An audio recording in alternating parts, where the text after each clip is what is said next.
Hello dear students, nursing studies. ठीक है, कोई बात नहीं, चलो ठीक है। तो वर्ष हेलो डियर स्टूडेंट्स, आज का अपना टॉपिक है RMNCH+A प्रोग्राम। इसका ओरिजिनेशन एक्चुअल में कहां से हुआ था? RCH से हुआ था, रिप्रोडक्टिव चाइल्ड हेल्थ प्रोग्राम से हुआ था। इसका फर्स्ट अमेंडमेंट आया था, फर्स्ट RCH आया था 15 अक्टूबर 1997 में। इसके अंदर कुछ सुधार किए गए और वो फिर दोबारा से इसका सेकंड फेज आया, RCH का सेकंड फेज 1 अप्रैल 2005 के अंदर।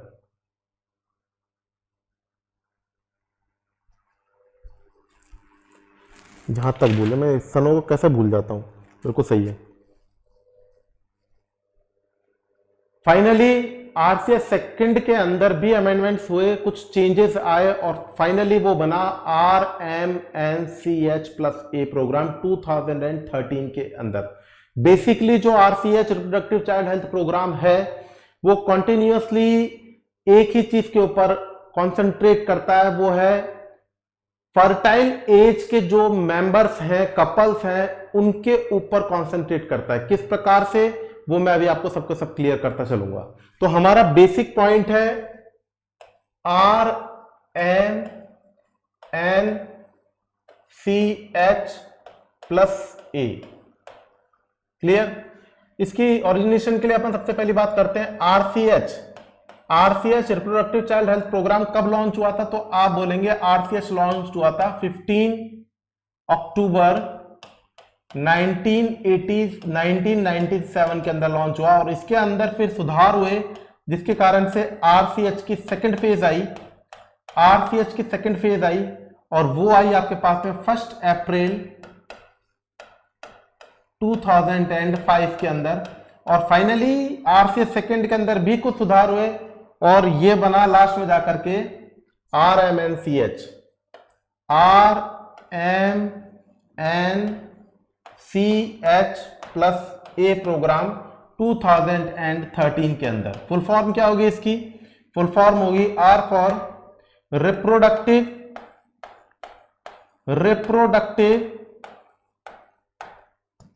M for maternal, N for newborn या neonatal, C for child health plus adolescent. देखिए RCH के अंदर मेनली ग्रुप क्या गया? फर्टाइल एज के कपल्स के अंदर, बेसिकली फीमेल्स के अंदर 15 एज से 45 एज के बीच में, 15 एज इनकी मिनार्की स्टार्ट होगा और 14 एज में मीनोपॉज होगा। तो इस मेनली फीमेल्स को, इस एज की फीमेल्स को इस ग्रुप में कॉन्सेंट्रेट किया गया। और RCH के फर्स्ट और सेकंड फेज के बाद में जब अडोलसेंट की इसमें जरूरत पड़ी तो अडोलसेंट को भी इसमें कंक्लूड किया गया। एग्जाम की दृष्टि से किस प्रकार से इसमें क्वेश्चंस आते हैं वो हम आज आपके सामने डिस्कस करेंगे। सबसे पहले RMNCH के अंदर reproductive maternal newborn neonatal child health plus adolescent programme 2013 के अंदर लॉन्च हुआ था। इसका फर्स्ट आपको याद रखना है और फर्स्ट है रिप्रोडक्टिव हेल्थ। फर्स्ट कंपोनेंट क्या है? Reproductive health. क्लियर? और इसका, ये किसका कंपोनेंट है? इसको दोबारा से अपन एक बार लिख लेते हैं। ये कंपोनेंट किसका है?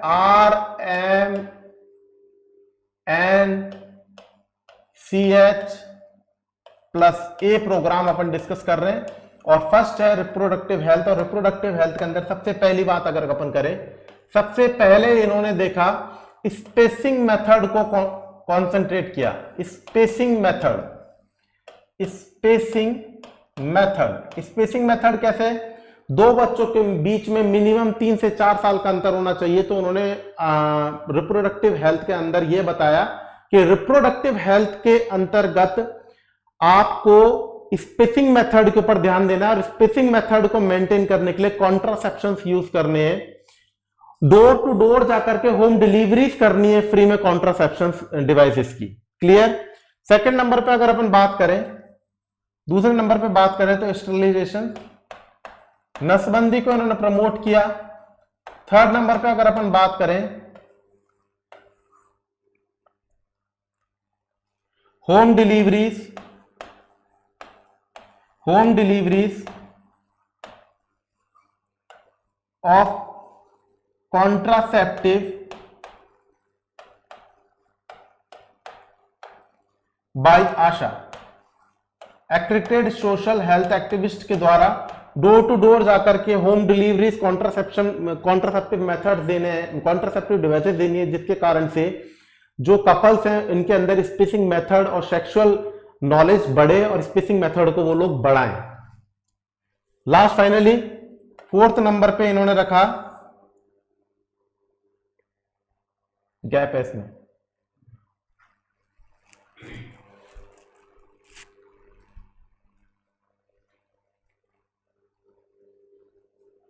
प्रेगनेंसी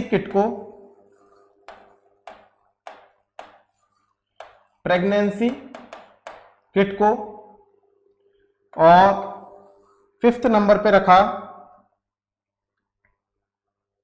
गैप है इसमें।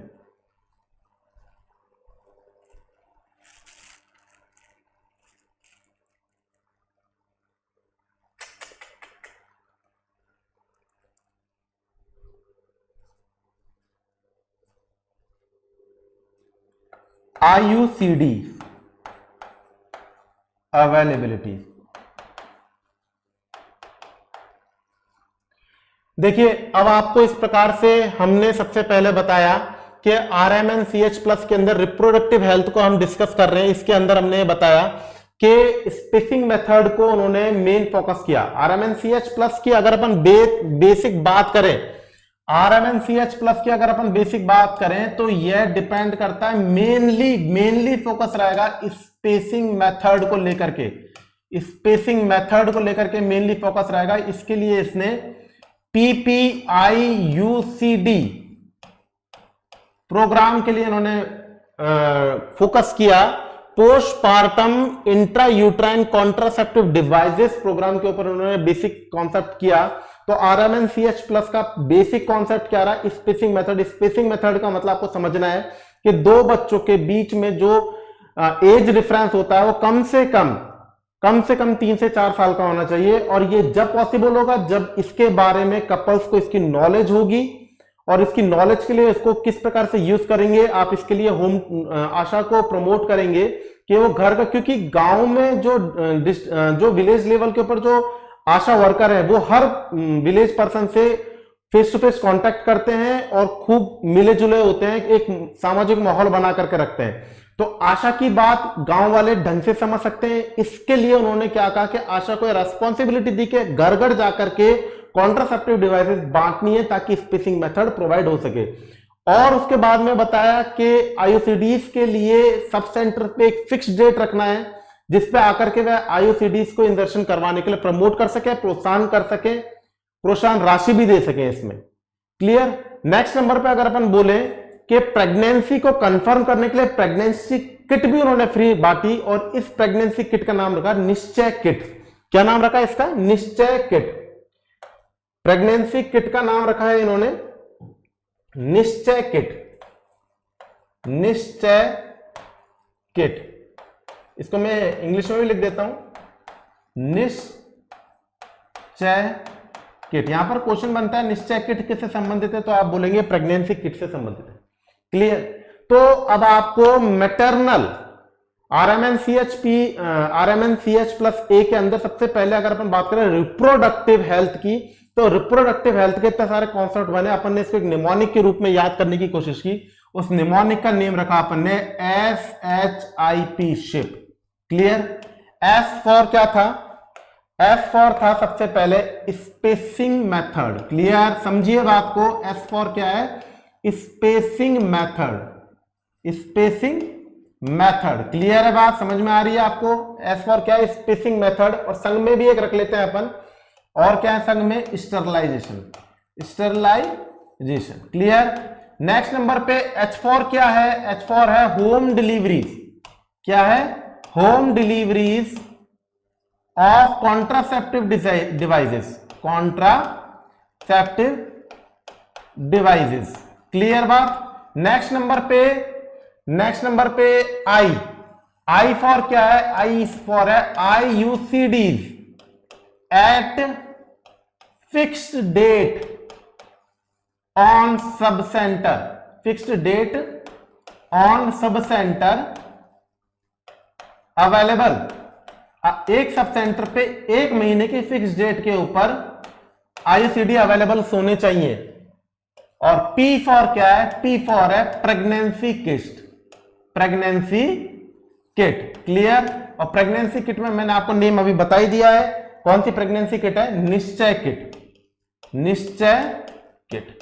आई थिंक सो आपको ये चीज समझ में आ चुकी होगी कि RMNCH+ के अंदर फर्स्ट कंपोनेंट रिप्रोडक्टिव हेल्थ के बारे में अगर अपन बात करें तो इसके अंदर कौन कौन से कंपोनेंट थे, तो आपको सबसे पहले याद रखना है S फॉर स्पेसिंग मेथड और स्टरलाइजेशन मेथड। नसबंदी को प्रमोट किया। स्पेसिंग मेथड, 2 बच्चों के जन्म के अंदर गैप होना चाहिए, इसके लिए उन्होंने कॉन्ट्रासेप्टिव डिवाइसेस यूज करी। अब इन कॉन्ट्रासेप्टिव डिवाइसेस को प्रमोट करने के लिए उन्होंने home door to door facilities provide करवाई आशा वर्कर के द्वारा। तो SHH for home delivery of contraceptive. फिर नेक्स्ट आता है आई फॉर क्या होगा? तो आई पर आप बोलेंगे ICD अवेलेबल करवाई सब सेंटर पे फिक्स डेट के ऊपर। एंड फाइनली अगर अपन P की बात करें तो P का मतलब क्या होगा? तो प्रेगनेंसी किट। और मैंने आपको बताया कि इस प्रोग्राम में निश्चय किट प्रोवाइड करवाई गई। Clear. After discussion about the reproductive health we are discussing about next topic RM। R के बाद में अब हम क्या पढ़ेंगे? M। RMNCH+ A अपना टॉपिक है। R को अपन डिस्कस कर चुके हैं। Now we are discussing about M।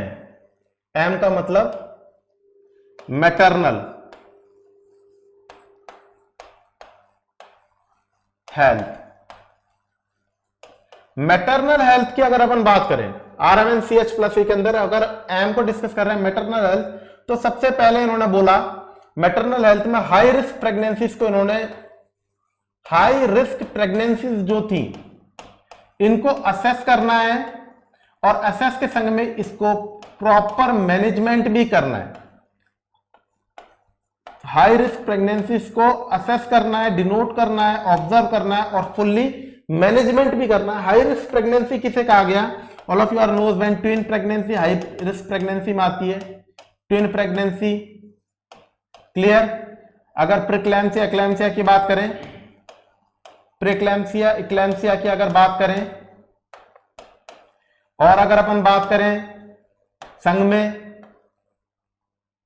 Miss हो गया, मैं इस प्रकार से छोड़ूंगा तो कोई दिक्कत ही नहीं आएगी 1% की।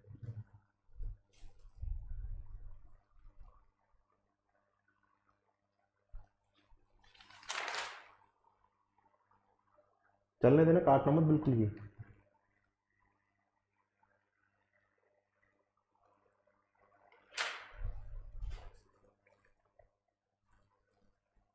Adolescent pregnancies.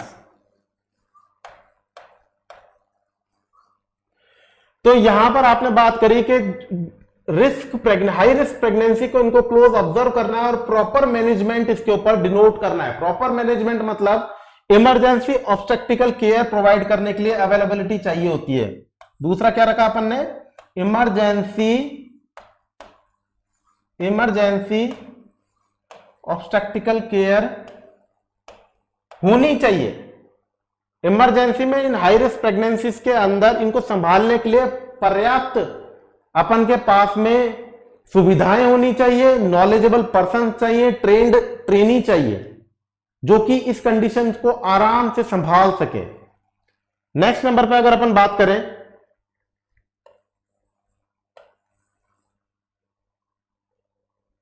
भूल गया,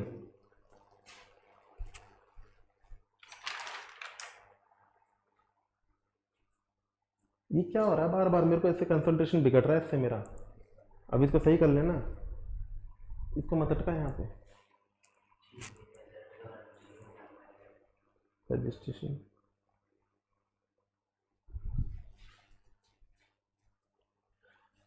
अर्ली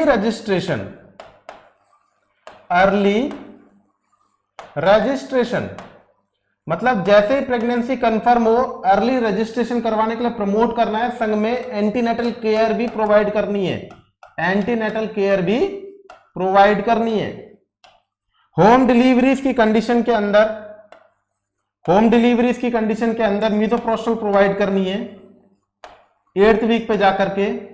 और 5th अगर बात करें कि मैटरनल मोर्टिलिटी रेट को डिक्रीज करना है, मैटरनल मोर्टिलिटी रेट को बिल्कुल घटाना है।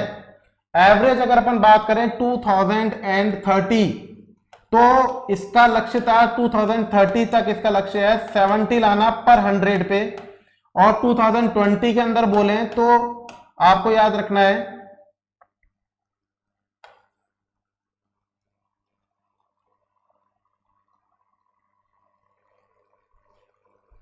इसको तू दोबारा करेगा, ठीक है। लफड़ा है साला यार।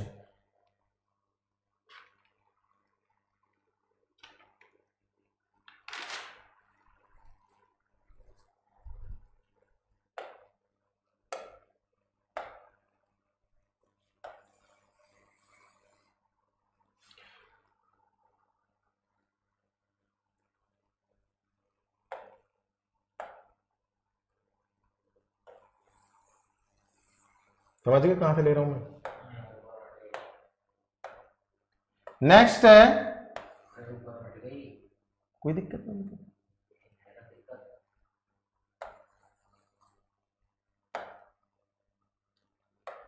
नेक्स्ट है पानी को बंद करके मैं बना लूंगा अब तक। चला दे तू, बंद तो नहीं करी ना। जा जल्दी जा, मैं पढ़ाऊंगा जब तक।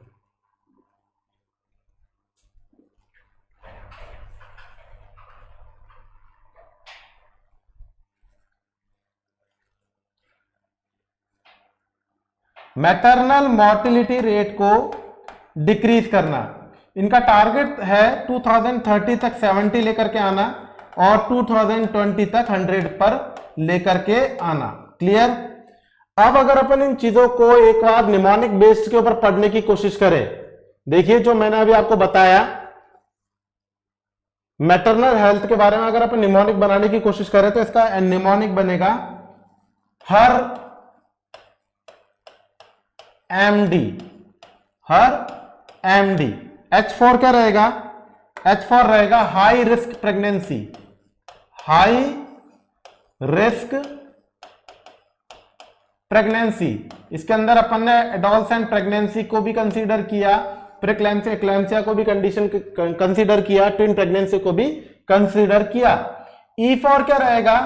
E4 रहेगा इमरजेंसी ऑब्स्टेट्रिकल और केयर। इमरजेंसी ऑब्स्टेट्रिकल केयर में ई रखा कि इन हाई रिस्क प्रेगनेंसी को संभालने के लिए emergency obstetrical care providers present होने चाहिए, इक्विपमेंट प्रेजेंट होने चाहिए, ट्रेनीज प्रेजेंट होने चाहिए।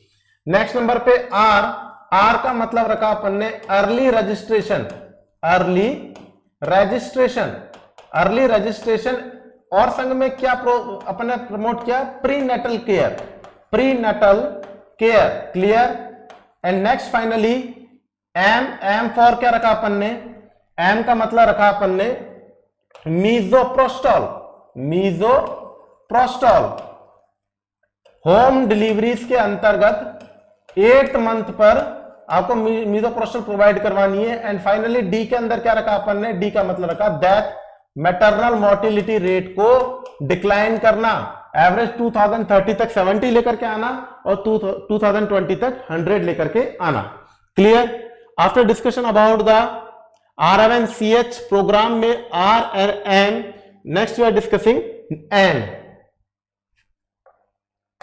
RMNCH प्लस A हम डिस्कस कर चुके हैं, R भी डिस्कस कर चुके हैं, M भी डिस्कस कर चुके हैं। अब हम डिस्कस करेंगे N।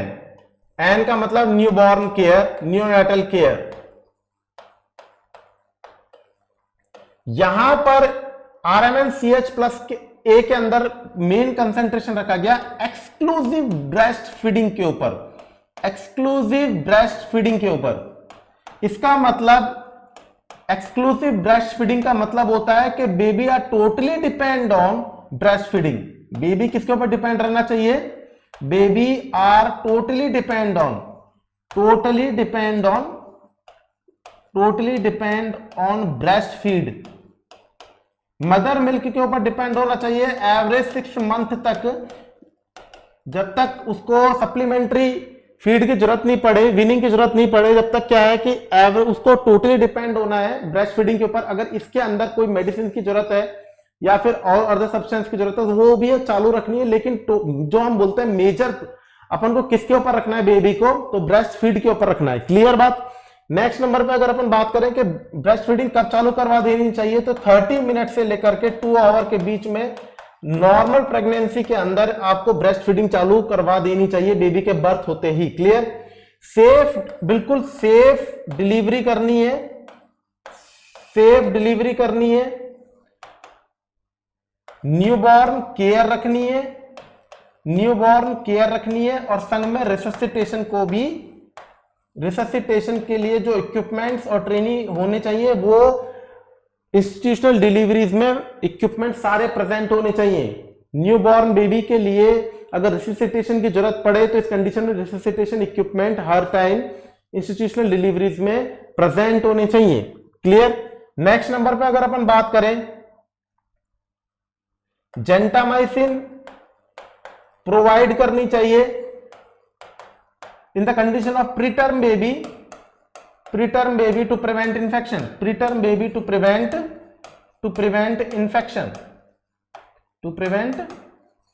Infection, clear.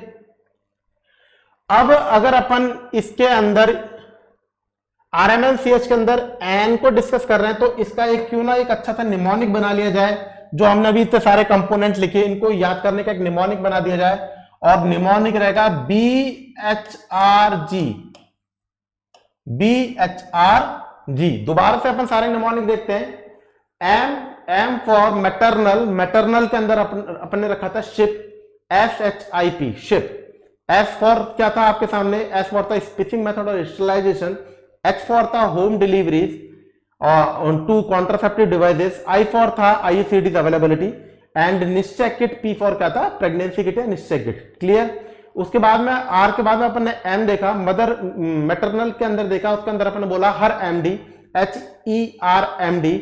H for क्या था आपके सामने? H था high risk pregnancy, E for emergency obstetrical care, R for registration, early registration and antenatal care, M for था मिसोप्रोस्टल, एंड D फॉर था डेथ, मैटरनल मोर्टेलिटी रेट को decrease करना।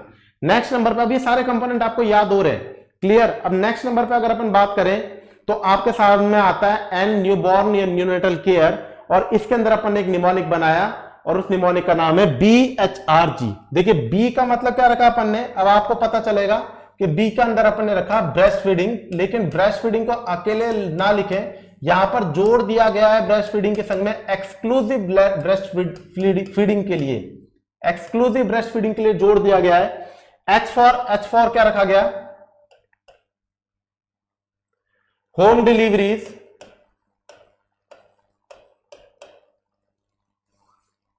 Clear. R for क्या रखा गया? R फॉर रखा गया resuscitation. G for क्या रखा गया? G फॉर रखा गया जेंटामाइसिन। देखिए अगर होम डिलीवरीज प्रोवाइड करवाई जा रही है तो आशा वर्कर 7 डेज तक, होम डिलीवरीज की कंडीशन में आशा वर्कर 7 डेज तक जाकर के मदर और बच्चे के बारे में जानकारी जुटाएगी। क्लियर होनी चाहिए बात। और अगर इंस्टीट्यूशनल डिलीवरी करवाई जा रही है तो एटलीस्ट 48 आवर हॉस्पिटल में स्टे रहना पड़ेगा, स्टे इन हॉस्पिटल।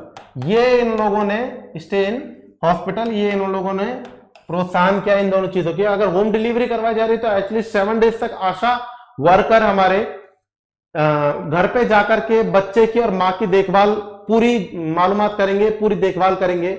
और अगर इंस्टीट्यूशनल डिलीवरी करवाई जा रही है तो एटलीस्ट 48 आवर हॉस्पिटल में मदर को और बेबी को स्टे करना पड़ेगा। क्लियर। RMN-CH के अंदर एन कंप्लीट करने के बाद में अब आता है सी फॉर आता है चाइल्ड, RMN-CH+A हमने कंप्लीट क्या क्या कर लिया है, हमने कर लिया है RMN। अब आता है C फॉर आया child health. Child health, child health के अगर अपन बारे में बात करें तो चाइल्ड हेल्थ के बारे में सबसे पहली बात याद रखें कि यहां पर iron folic acid supplementation provide करना है। किस प्रकार से समझिएगा, थोड़ा सा मैं कंप्लीट लिख देता हूं। 6 मंथ से लेकर के और 5 साल तक के जो बच्चे हैं, 5 ईयर तक के बच्चे हैं, उनके लिए लिक्विड फॉर्म में देना है। क्या देना है? लिक्विड फॉर्म में, लिक्विड फॉर्म में आयरन देना है। कितना देना है? 20 मिलीग्राम। क्लियर? और फॉलिक एसिड देना है 100 माइक्रोग्राम। कितने दिन तक देना है? 100 डेज तक देना है पर ईयर। 1 साल के अंदर 100 दिन तक लिक्विड आयरन प्रिपरेशन देना है 20 मिलीग्राम। इसे बोलते हैं एलिमेंट्री आयन। इसे क्या बोलते हैं अपन? Elementary ion. और अगर फॉलिक एसिड की बात करें तो 100 माइक्रोग्राम देनी है। लेकिन अगर बात करें 5 ईयर से लेकर के और 10 तक की, तो यहां पर रेंजेस चेंज हो जाएगी। एलिमेंट्री आयन कितना देना है? एलिमेंट्री आयन देना है, आयरन देना है यहां पे 30 mg एंड फॉलिक एसिड देना है, फॉलिक एसिड प्रोवाइड करना है 250 माइक्रोग्राम mcg। शर्त वही रहेगी, 100 डेज में देना है और पर ईयर प्रोवाइड करना है। क्लियर है बात?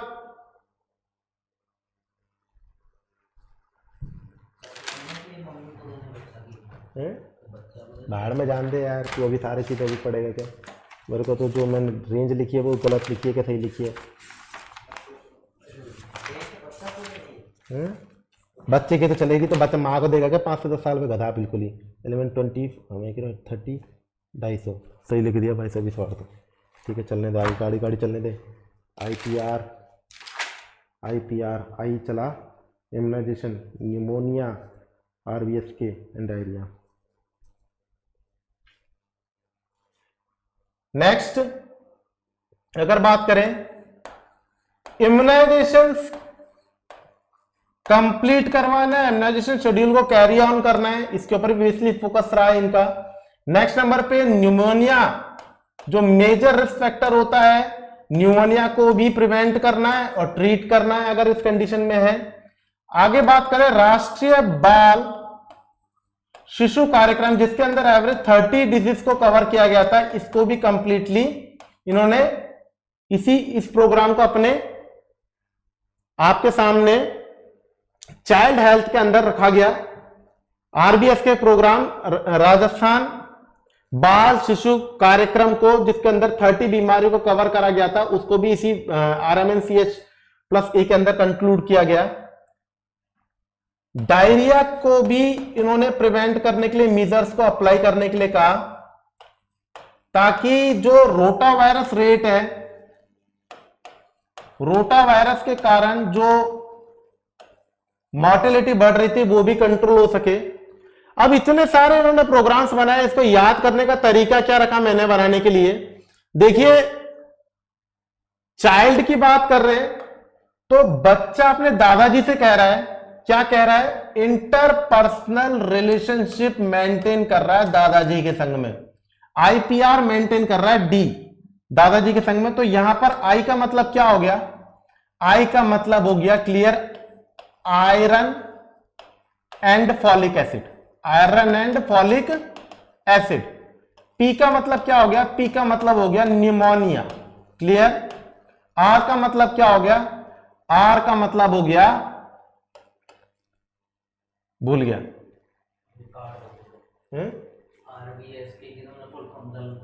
क्या? छोड़ना, चलने दे। अरे तू चलने दे तू। आर का मतलब क्या था? अरे आर का मतलब था अपना क्या था आर का मतलब? हाँ, आर का मतलब क्या था? आरबीएस के। हाँ, अभी इसकी फुल फॉर्म बोल। राष्ट्रीय बाल शिशु सुरक्षा कार्यक्रम। अब बोल दूंगा।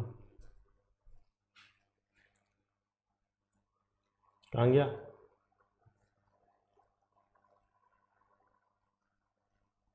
राष्ट्रीय बाल स्वास्थ्य कार्यक्रम। And D, D for diarrhoea. D का मतलब क्या रहा? Diarrhoea. Clear? IPR D, child कह रहा है इंटरपर्सनल रिलेशन मेंटेन करने की कह रहा है। डी मतलब दादाजी से। तो आई का मतलब क्या हुआ? Iron and folic acid supplementation provide करना है। आई का मतलब एक और हो जाता है, वो है इम्यूनाइजेशन। इम्यूनाइजेशन। पी का मतलब हो गया न्यूमोनिया। आर फॉर आरबीएस के राष्ट्रीय बाल स्वास्थ्य कार्यक्रम। और डी का मतलब हो गया डायरिया। क्लियर? चाइल्ड को पूरा क्लियर करने के बाद में अब हम बात करते हैं एडोलसेंट की। लास्ट फाइनल आपके पास में आ रहा है topic R N N C H, H for health plus A. अब अपन लिखेंगे A for adolescent health. Adolescent health. इसके अंदर आपने क्या किया? सबसे पहले इसके मेन कंपोनेंट जो रहते हैं वो है हाइजीन, मेंस्ट्रुअल हाइजीन को प्रमोट किया। मेंस्ट्रुअल हाइजीन को क्लियर रखने के लिए बोला गया। सेकंड नंबर पे एडोलसेंट प्रेगनेंसीज को अवॉइड करने के लिए कहा गया। एडोलसेंट प्रेगनेंसीज को अवॉइड करने के लिए कहा गया। एडोलसेंट प्रेगनेंसीज को अवॉइड करने के लिए कहा गया। थर्ड नंबर पे कॉन्ट्रासेप्टिव डिवाइसेस प्रोवाइड करने के लिए कहा गया।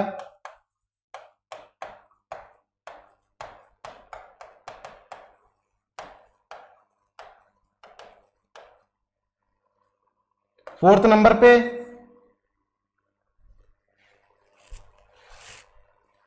आइए,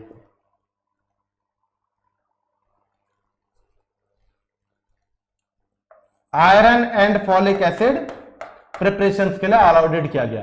तो एडोलसेंट के अंदर अगर अपन यहां पर निमोनिक बनाने की कोशिश करें तो इसका निमोनिक सिंपल सा बनेगा HER। HER are. अब यहां पे सबसे पहले अपन बात करें H का मतलब क्या है? H का मतलब है आपके सामने हाइजीन, मेंस्ट्रुअल। ई का मतलब क्या है? हालत ही खराब है। अरे यार, HER बन गया HIP की जगह। नहीं बैठेगा? हिप बनेगा क्या? चल दोबारा करते हैं। एडोलसेंट दोबारा बना देता हूं। अरे छोड़ना, इतना टाइम ही नहीं है। ध्यान रहेगा तेरे को?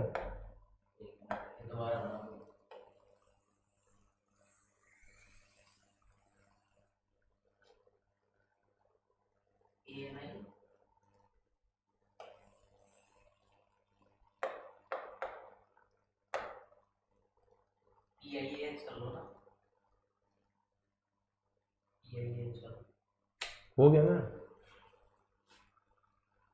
कहां पर लाइन छोड़ी थी वो कैसे पता चलेगी? ठीक है, रुक जा, मेरे बैठा नहीं दे।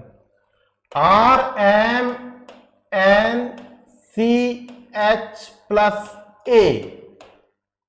इसके अंदर आप फाइनली अपने के पास में बचा ए फॉर एडोलसेंट। Adolescent health. यहां पर प्रमोशन किया गया हाइजीन, मेंस्ट्रुअल। दूसरे नंबर पर iron and folic acid preparation, folic acid supplementation. और थर्ड नंबर पे प्रेगनेंसीज इन एडोलसेंट को अवॉइड करने के लिए कहा गया। इसके लिए कॉन्ट्रासेप्टिव डिवाइसेस का यूज कहा गया और सेक्स एजुकेशन पर जोर दिया गया। अब इसको याद करने का एक निमोनिक रहेगा, उसका निमोनिक रहेगा हिप। क्लियर? H4 क्या रहेगा? H4 रहेगा हाइजीन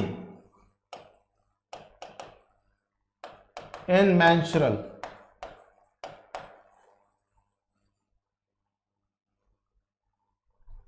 डेप्थ। इसके प्रोग्राम है फ्री डेज ब्रांड।